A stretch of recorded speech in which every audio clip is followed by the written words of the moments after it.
bienvenue à toi. Tu aimes les histoires flippantes, les creepypastas, un petit peu l'horreur? Viens, installe-toi avec moi auprès du feu. Par contre, prends un plaid, peut-être un cookie aussi, et viens découvrir une nouvelle histoire maléfique.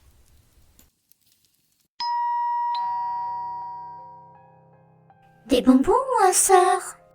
Salut les gamins, qu'est-ce que vous faites là? Vous savez qu'Halloween est interdit cette année? Oui, mais nos papas, ils sont avec nous. Je jette un coup d'œil sur les adultes qui sont restés en retrait. Des torches, des pieux, des haches. C'est parfait. Vous avez des bonbons? Bien sûr. Tenez, prenez tout. Je ferme pour ce soir. Merci, madame. Et merci de nous protéger. Je les regarde s'éloigner vers les hommes qui les attendent. Un regard vers moi, un acquiescement de tête. On s'est compris. Je referme la porte et éteins la sonnette pour la nuit. Je me poste à ma fenêtre et j'observe les rues à travers mes jumelles. Le 31 octobre. Je déteste cette nuit si particulière. Je regarde furtivement mon arbalète. Elle est enclenchée avec le pieu sur le dessus. Parfait.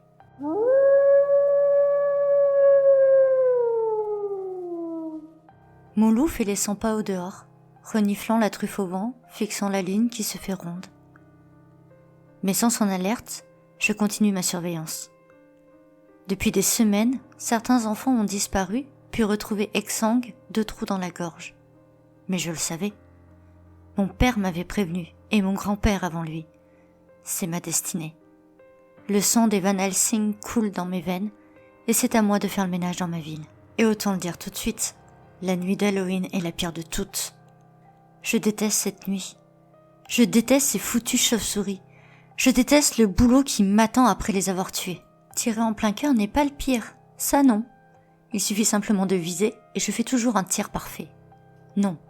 Le pire, c'est le fait de devoir arracher leurs crocs, puis leur trancher la tête avant de les enterrer. Devoir tenir leur sale gueule entre mes mains avant de la disposer à leurs pieds. Sans rire. La première fois, j'ai carrément vomi sur la tête du vampire avant de la couvrir de terre. Ça y est, ça approche. J'ai mis mon fils à l'abri pour la nuit, donc je vais être à mon aise pour faire sa fête à cette stupidité nocturne. J'entends des battements d'ailes. Je supplie au fond de mon cœur que les enfants déguisés aient pu retourner dans leur maison avant que le bal des vampires ne commence.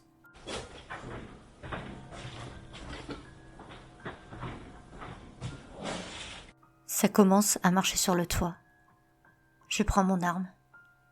Je me poste assez loin de la fenêtre. Je ne la lâche pas des yeux. Je vois son ombre se dessiner tout doucement dans la vitre.